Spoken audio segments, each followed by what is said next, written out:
The world cheered when the first Apollo crew set foot upon the moon and returned safely to Earth. Buzz Aldrin, Neil Armstrong, and Mike Collins had fulfilled one of the most audacious dreams in the history of human exploration. The exploits of the Apollo astronauts were well known. Few knew at the time that what they saw, what they found, would touch off a chain reaction in science, delivering a new understanding of how the planets formed, how the moon was born, and how Earth and life emerged. These findings, along with the recent discovery of water on the moon, are rebooting Apollo's loftiest vision: to launch new generations of human exploration.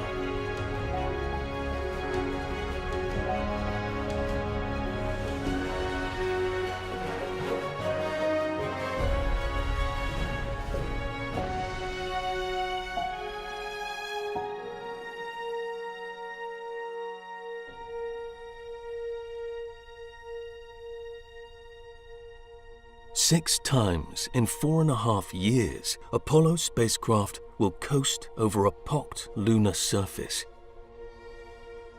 and descend onto dusty plains.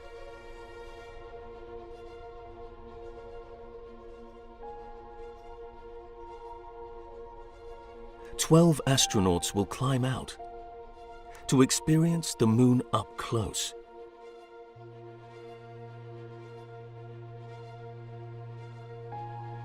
On tightly choreographed excursions, they set up experiments, made measurements, and collected rocks as they walked or drove across the alien terrain.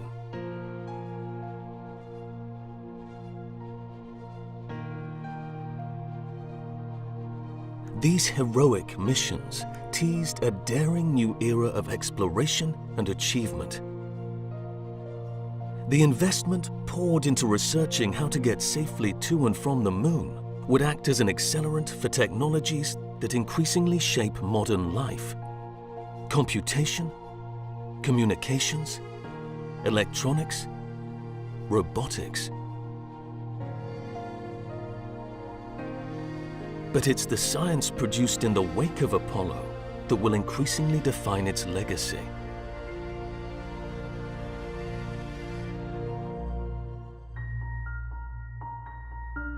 The quest to study the moon was a fundamental goal of the space age.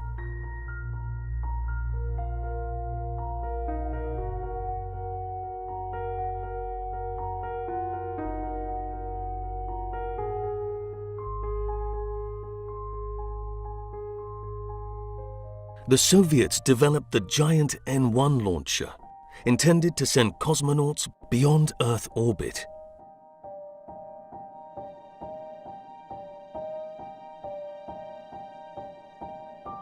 The N-1 never succeeded in any of its 4 launches. Its second attempt crashed back in one of the largest ever human-made non-nuclear explosions. The American lunar program pinned its hopes on the mighty Saturn V rocket.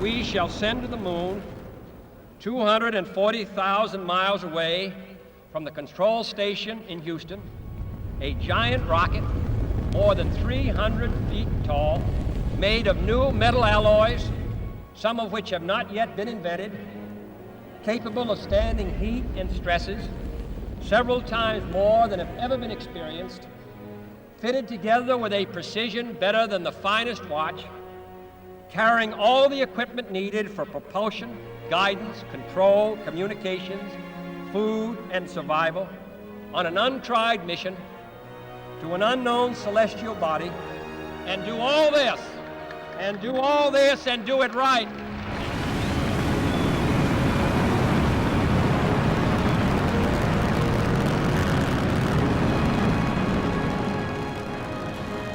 In 13 launches, the U.S. heavy-lift launch vehicle never failed to safely deliver its payload. The first human-rated launch carried the Apollo 8 command module into lunar orbit. Roger, safe journey, guys. We'll see you on the other side. Alone, behind the moon and out of touch with Earth, Apollo 8 astronauts fired their single engine, proving the critical maneuver for American missions to return. Oh my God, look at that picture over there. Earth coming up. Wow, is that pretty? This moonshot gave a war-weary, conflict-ridden United States something to cheer about and set the stage for humankind's greatest adventure.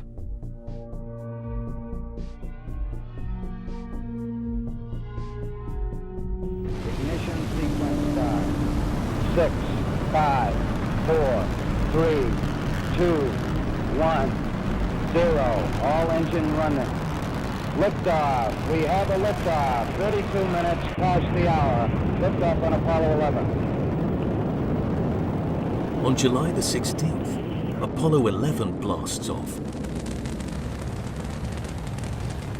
Tower cleared. Okay, we got a roll program. Neil Armstrong reporting the roll and pitch program, which puts Apollo 11 on a proper heading. Neil Armstrong serves as the mission commander. Buzz Aldrin would pilot the lunar module, Eagle, down to the moon's surface. Michael Collins pilots the command module. It takes 3 days for Apollo 11 to cross the nearly 400,000 kilometers between Earth and Moon.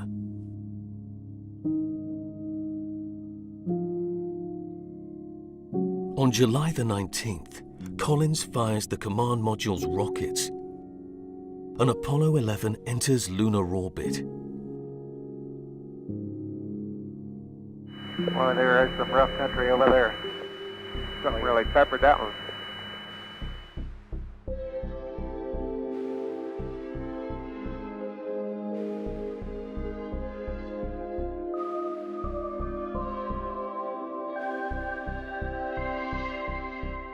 The next day, Armstrong and Aldrin enter the Eagle lander to begin their descent. You can't take it easy on the lunar surface. I hear you accident bumping. I must start pitching at you. Okay, Mike. Spurious radar data flood the lunar module's computer, triggering 5 separate alarms. Okay, everybody, let's hang tight and look for landing radar. We'll need that landing radar by 18,000 with this downtrack. Program alarm. 1202. 1202. Give us a reading on the 1202 program alarm. We're go on Roger. that flight. If it doesn't reoccur, we'll be go. Roger. He's taking it at up age. Roger, we got you. We're going at alarm. Each time, Mission Control deems it safe to press on. Okay, all flight controllers, go for landing. Retro. Go. Fido. Go. Guidance. Go. Control. Go. Telcom. Go. GNC. Go. Ecom. Go. Surgeon. Go. Capcom, we're go for landing. Eagle Houston, you're go for landing, over. The moon's gravity is uneven. That causes the Eagle lander to pick up some extra velocity.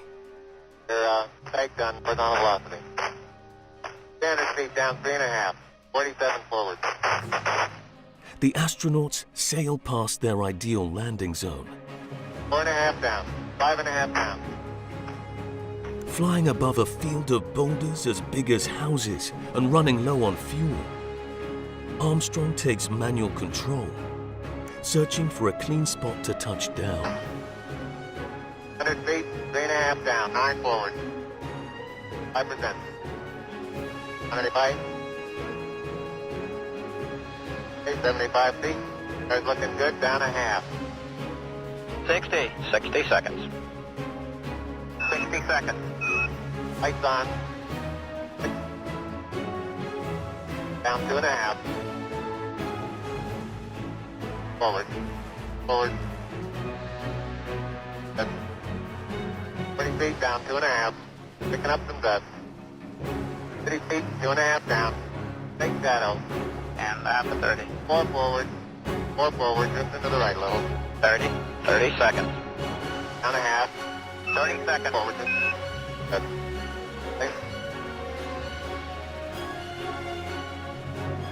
Contact light. Okay, engine stop. ATA at a descent. Mode control both auto. Descent engine command override off. Engine arm off. 113 is in. We copy you down, Eagle. Tranquility Base here. The Eagle has landed.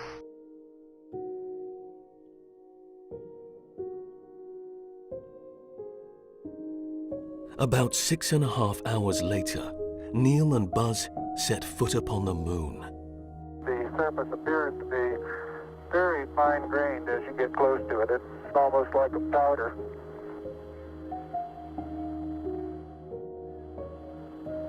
I'm going to step off the limb now.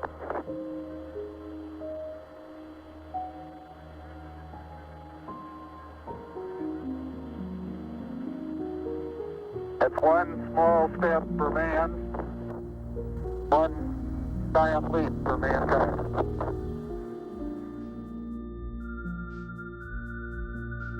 Okay, gonna get the contingency sample there in here. Armstrong quickly grabs a contingency sample. I'll try to get a rock in here. Just a couple. If they should have to leave quickly, they won't go home empty-handed. It has a stark beauty all its own. It's like much of the high desert of the United States. It's different, but it's very pretty out here. Armstrong and Aldrin now set out to gather rocks and lunar soil, the first samples plucked by human hands from the surface of the moon.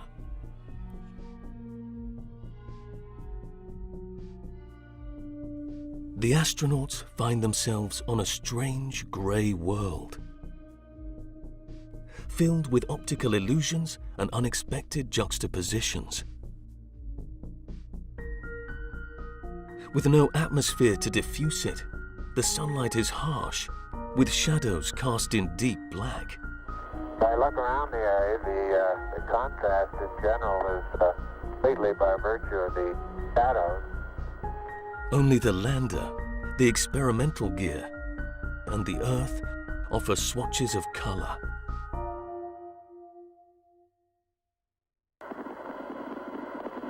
Neil and Buzz, the President of the United States is in his office now and would like to say a few words to you. Over. Aldrin places a seismometer, beginning a long study of the moon's interior. Recordings of myriad moonquakes show us that even today, as heat from the moon's formation slowly dissipates, Earth's companion is steadily shrinking. Beautiful view. Isn't that something? Magnificent sight out here. Magnificent desolation. Hey Neil, didn't I say we might see some purple rocks? Find a purple rock? Yep. Anything more before I head on up? Head on up the ladder, Buzz. Adios, amigos. Hey.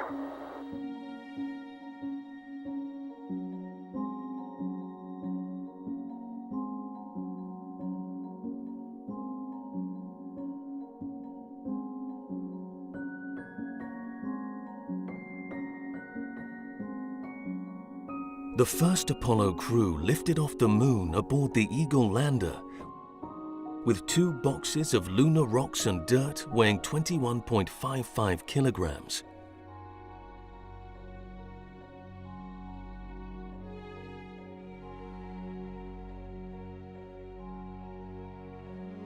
I'm showing a good bit out of plane velocity on my cross pointers, Mike. Right, I have no indication of it.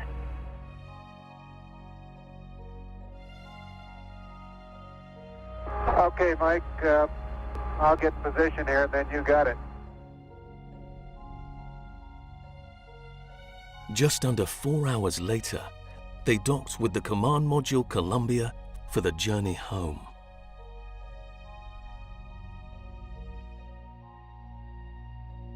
Over the next 4 decades, Apollo samples would take scientists back in time, helping them to piece together one of the most dramatic stories ever told.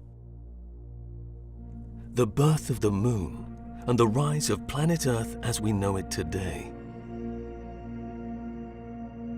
Among the major findings of the Apollo missions is that rocks from Earth and the Moon share particular forms of oxygen that scientists regard as blood types for solar system bodies. This means the two worlds must share a common history. A picture of the Moon's deep past began to emerge, some of it written right on its face. Several large old craters are surrounded by concentric rings. You can see them in this image of a feature called the Mare Orientale. These circles are of the type that might have been created had a giant impactor splashed down long ago on a roiling red-hot liquid surface. The first people on the Moon encountered relatively light rocks strewn about the landing site, probably forced upward by heavier material sinking toward the Moon's core. These clues suggest that early in its history, the Moon's surface was a vast ocean of molten magma.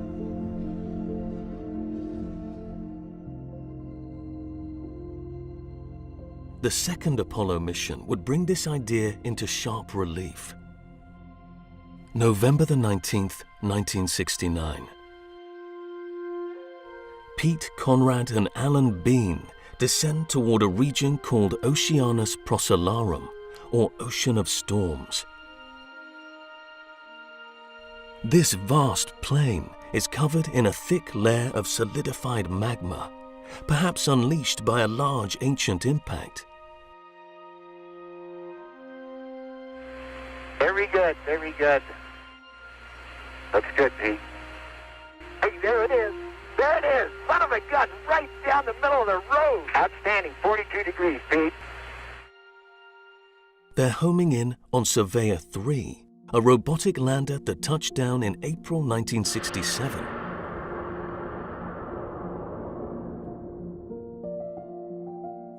The idea is to get within walking distance, but not so close that it covers Surveyor with dust. You're looking good. Hey, look at that crater right where it's supposed to be. Hey, you're beautiful. 257 feet coming down at 5. Conrad decides to come down 177 meters short of Pete's parking lot to avoid rough terrain ahead, but still a safe 360 meters from Surveyor. Coming down at 2, Pete. You got plenty of gas, dude. Hang in there. 30 seconds. 18 feet coming down at 2. He's got it made. Come on in there. Contact light. Roger, copy contact. Okay. Engine arm off. Okay. The brakes are closed. Landing. Pete, outstanding, man. Now on the Moon, they unmount Surveyor's TV camera and other parts to take back for analysis. Later, the detection of Streptococcus bacteria on Surveyor's parts will suggest that microbes can survive years in space. This leads NASA to purposely destroy the Galileo mission to Jupiter in 2003 and the Cassini mission to Saturn in 2017 to avoid contaminating moons that may be ripe for life.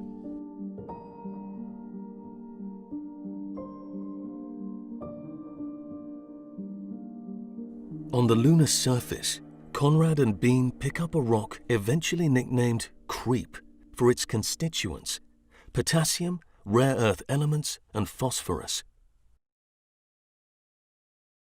These highland specimens are a rock type called anorthosite. A product of a molten surface, its presence is another clue to the origin of the Moon.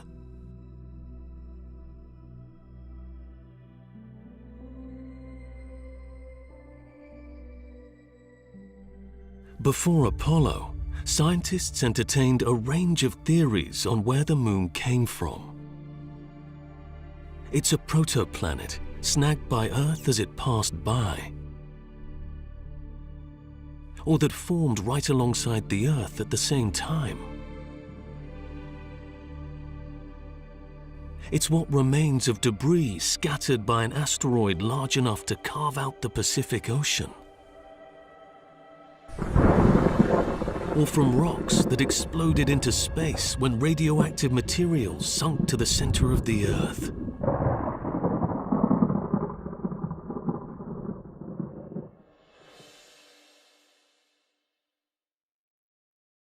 The 12 people who walked the lunar surface saw nothing that could by itself solve the mystery of the moon's formation. Had they left with only photographs and memories, we might never know. Instead, they brought home rocks and made meticulous records of their context. Those rocks take us back to a time 4.5 billion years ago.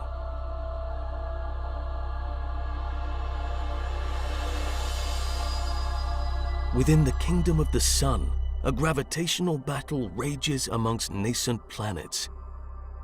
A young, hot Earth is growing slowly, drawing asteroids and dust into its body.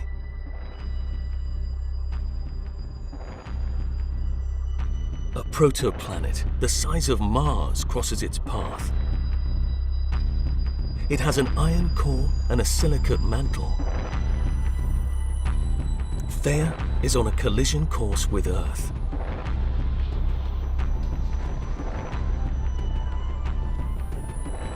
As this computer simulation shows, it deals a glancing blow, tearing away about 1/3 of Earth's mass and leaving the remainder spinning rapidly.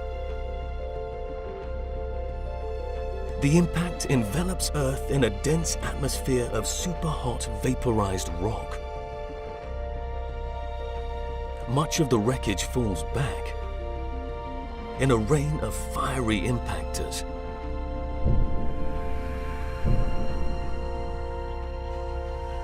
About 1/100th of Earth's former mass now lies in a disk, eventually settling into a lumpy ring.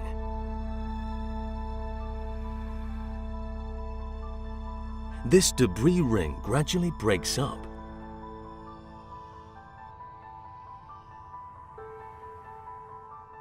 and over about a century's time, coalesces into a single sphere. The surface of this new moon is a hot magma ocean. A northocite rock floats to the surface, slowly hardening into a crust.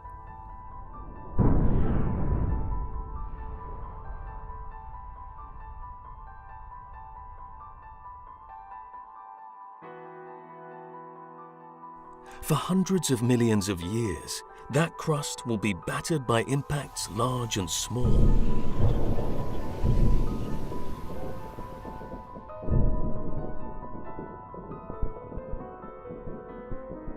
The craters we see today bear witness to this violent age.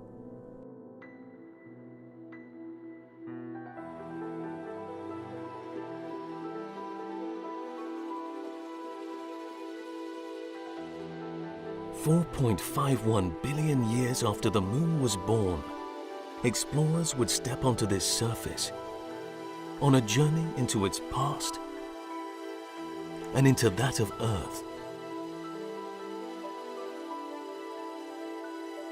Apollo 14's Alan Shepard and Ed Mitchell step into a confusing realm littered with ancient creep rock specimens.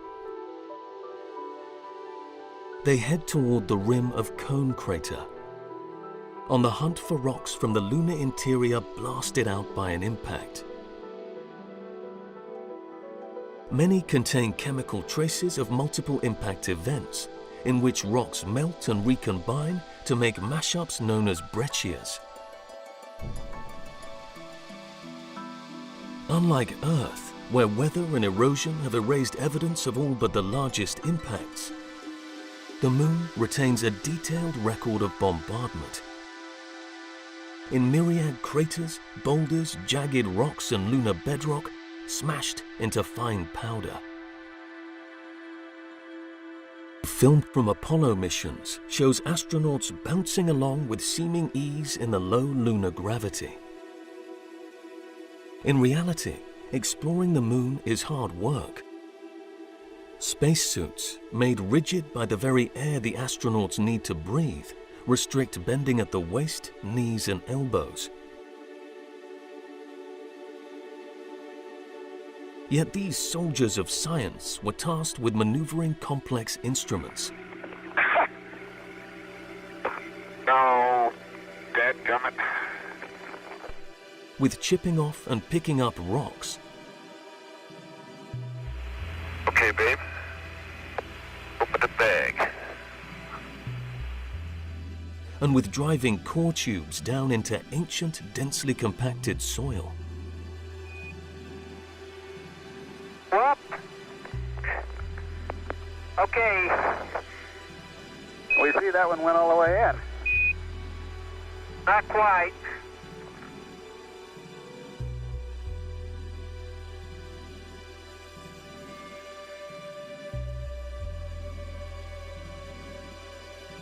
Well, I can't get over those lineations, that layering and Mount Hadley. Boy, I can't either. That's really spectacular. It's beautiful. On the next mission, Apollo 15, the astronauts are given electric drills to take deeper core samples. It's a great massage. I'm not putting any force on it at all. It pulls itself down in. NASA has ramped up its science goals, so the surface stay time is extended. Dave Scott and Jim Irwin complete 18 hours of moonwalking and moon driving in the first powered lunar rover. Okay, Joe, I'm going to put the TV on the rover now.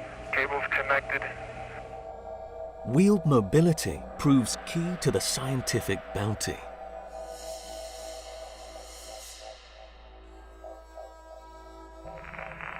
Okay, we're heading 320, bearing 350, and range is 4.3. Man, that's the most organized mountain I've ever seen. Yeah, they're so uniform in width, you know.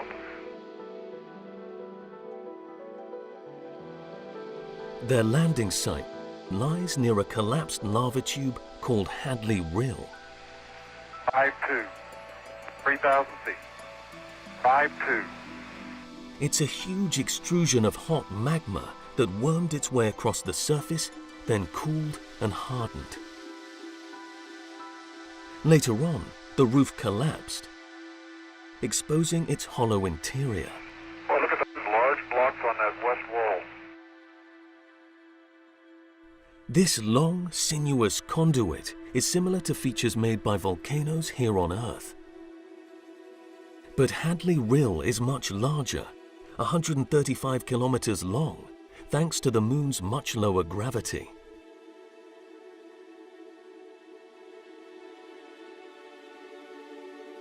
Lava tubes like this could make naturally shielded habitats for future lunar citizens. Look at that. Guess what we just found? Guess what we just found? I think we found what we came for. Bag it up. During their second excursion, the crew collects sample number 15415, an object that comes to be called the Genesis Rock. It takes scientists back 4 billion years, to a time when the Moon's surface was being pounded by giant asteroids and comets. The craters left by these clashes, still visible today, are a record of the pummeling Earth would have endured in the same period. This barrage of material is thought to be a main source for the water that dominates the surface of our planet.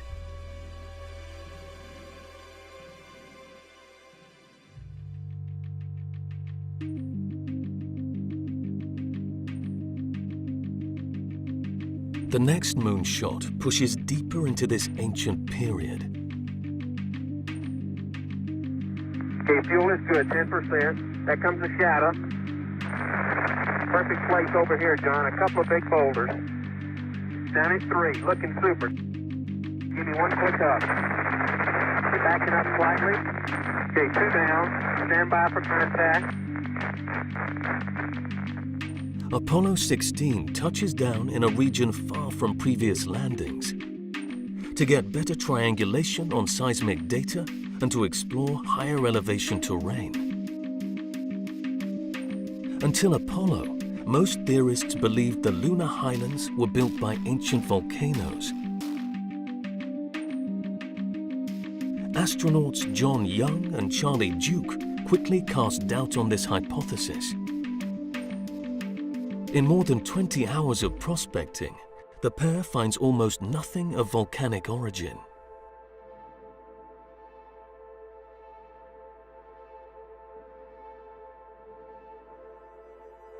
Instead, the surface of the moon appears to be all about impacts.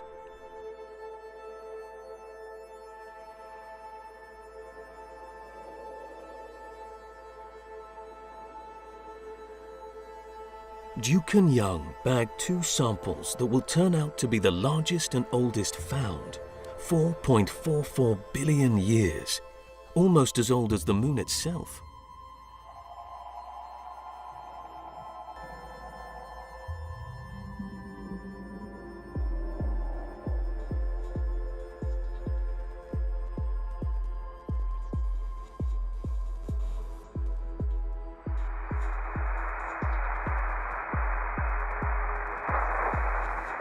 Pitchover's on time. Roger, we saw lift off. What a ride, what a ride.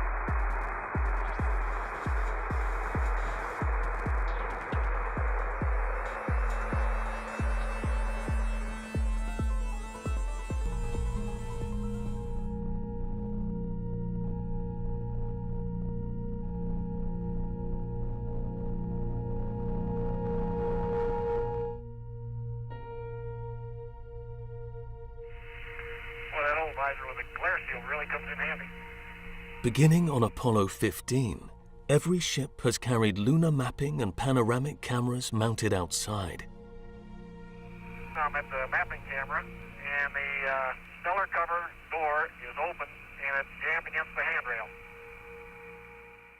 It's the command module pilot's job to retrieve film cassettes, because the service module will be jettisoned before re-entering Earth's atmosphere.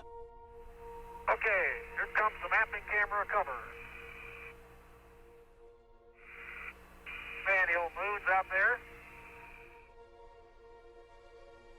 In the darkness of space, more than 315,000 kilometers from Earth, astronauts Al Worden, Ken Mattingly, and Ronald Evans will each see the moon shrink behind them as they rush toward Earth at more than 4,800 kilometers per hour. That's her, babe, right off the nose.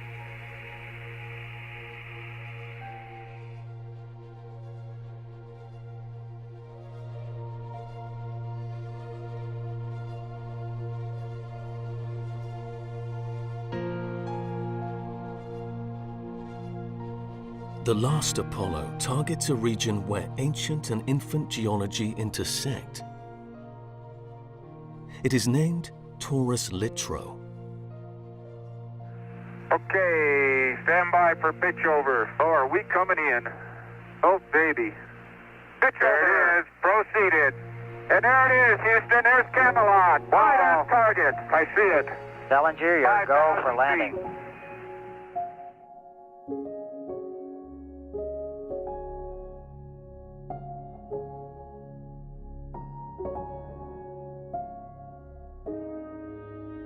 Onto this mix of old and new terrain steps the Apollo program's first and only practicing scientist, geologist Harrison Jack Schmitt.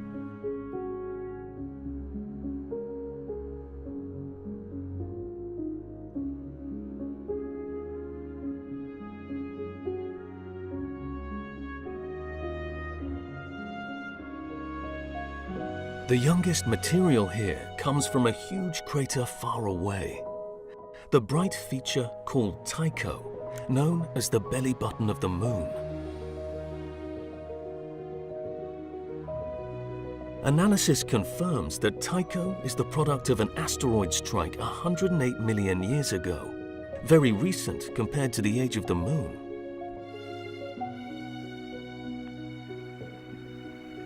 Oh, hey! There is orange soil. Well, don't move it till I see it. It's all over. Orange. Crazy. Schmidt and his fellow moonwalker and mission commander, Eugene Cernan, also find particles of glass created in an ancient explosive eruption. I've got to dig a trench, Houston. Fantastic, sports fans. But is the moon still volcanically active today?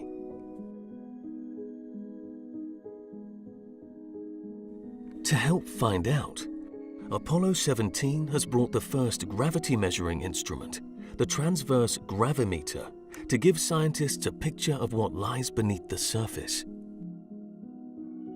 The crew drills 3 meters down and 3.8 million years back into the lunar crust. What am I doing down in here? What were you doing down in there? She's going in like she's in some pretty dead stuff. I'm not putting too much pressure on it. Oh boy, the old fingers really suffer on these. The 111 kilograms of cylindrical core sections they bring back to Earth will tell a story of hot rock 200 kilometers below in the basement of the moon.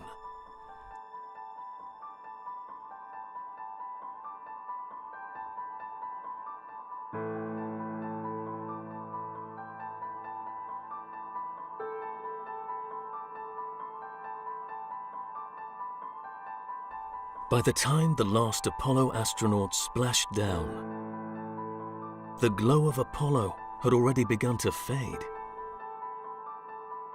Fearing the embarrassment of a catastrophe in space, the Nixon White House canceled the last 3 Apollo missions. But the Apollo program left an indelible scientific and cultural footprint.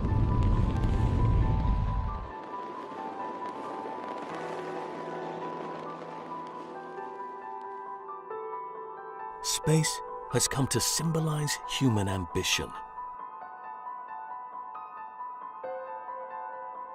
An Apollo Saturn rocket upper stage was converted and launched as Skylab.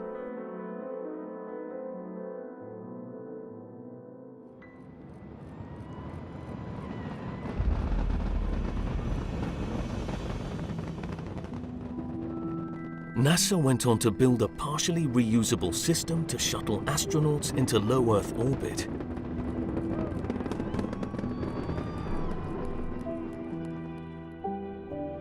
The spacefaring nations built the International Space Station to encourage political stability and prove cooperation. Work on board ISS has advanced life support technologies. Meanwhile, private entrepreneurs launched satellites, building a robust industry supplying communications and navigation services.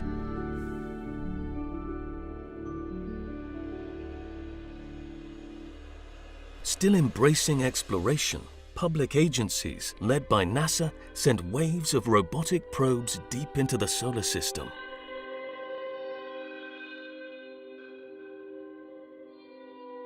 Two of them, the twin Voyager probes, have now ventured into interstellar space.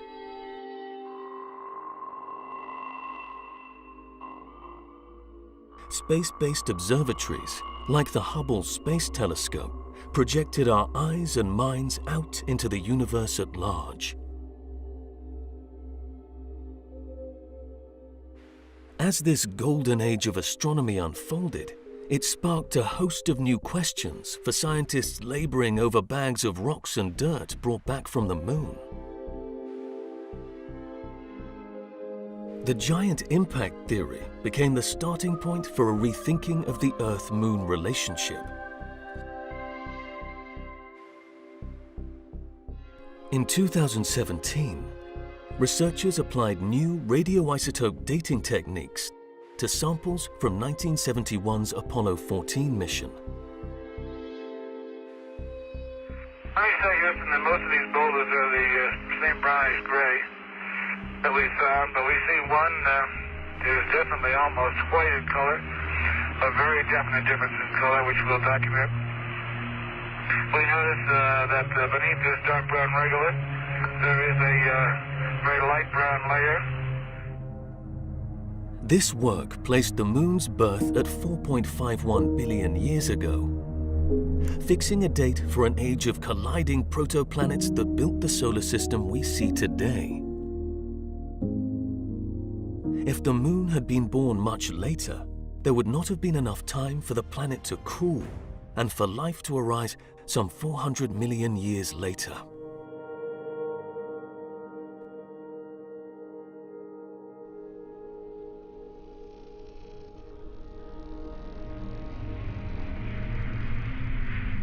According to theory, Theia struck at an off angle.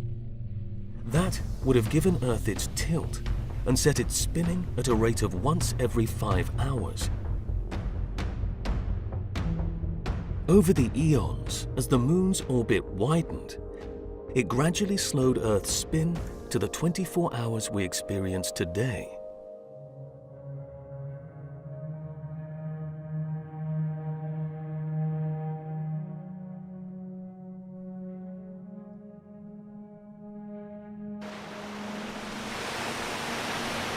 In the early days, ocean tides on our young planet were much larger and more frequent.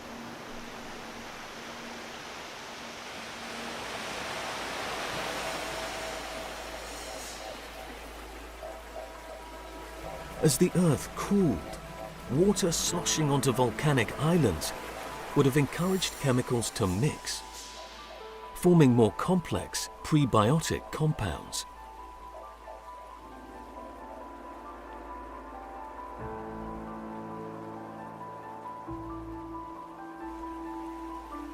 Moon tides, in turn, helped moderate and regulate the global climate by causing heat to flow from equator to pole.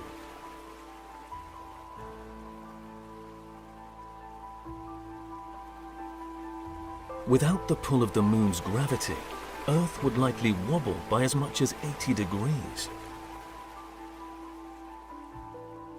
Imagine if every few thousand years, as Earth changes its tilt, icebergs appeared in Ecuador and Senegal,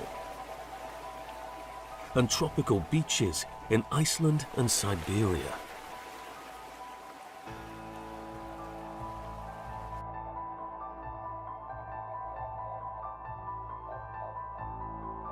From the record of impacts held in the Apollo rocks, scientists began to imagine that water ice may be trapped in the deep shadows of polar craters. With no atmosphere to transport heat, these shadowlands would stay cold for millions, if not billions of years.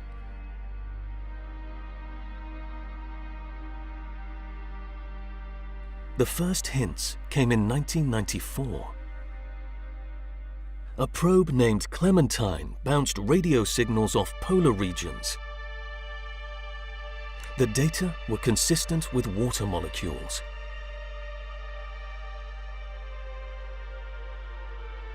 Four years later, the lunar prospector picked up signatures of hydrogen associated with water at both lunar poles.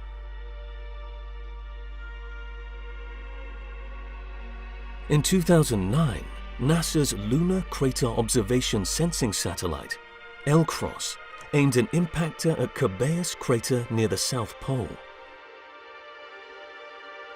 and then watched what was kicked up when it hit. The spectacular, unmistakable evidence of abundant water.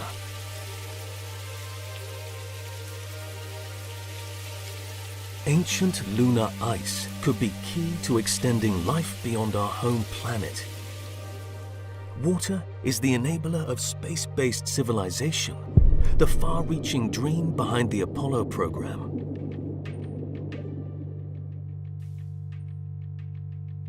NASA has announced an ambitious plan to return people to the moon. However, the agency receives less than 1/8 the annual funding it got during Apollo, which cost more than $110 billion in today's dollars. At the same time, private companies have begun to assume the mantle of space development. The techniques proven by Project Apollo are showing them the way. Entrepreneurs are investing now because they foresee a vibrant space industrial economy. And the businesses that will drive it are rooted in the enormous resources available on the lunar surface. At just 69 hours away by chemical rocket, the moon is our most likely extraterrestrial base. It has a natural power source, the sun.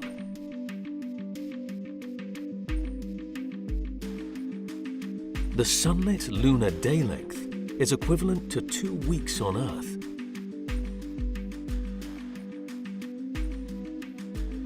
A system of solar energy farms arranged around the moon's equator could supply constant power.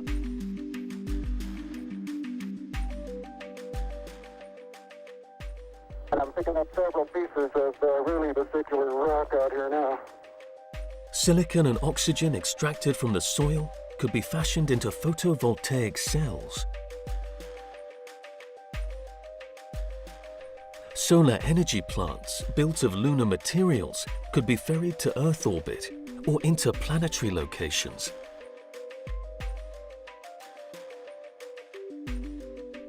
Solar-powered rovers could crawl non-stop around the moon.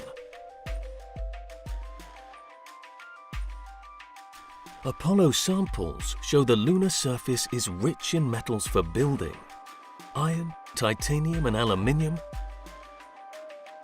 and fine silicon-laden dirt to make cement.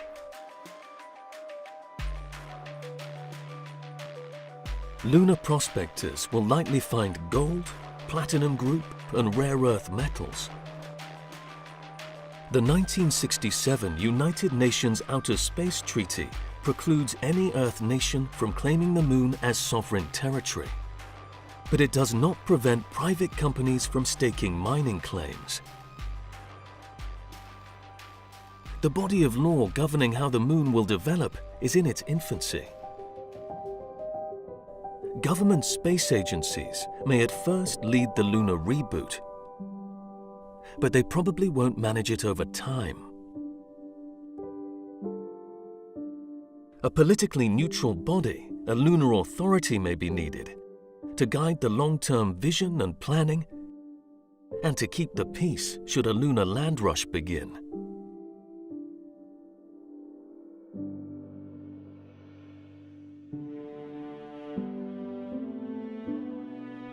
Its dusty surface is a new frontier. The old moon made us what we are.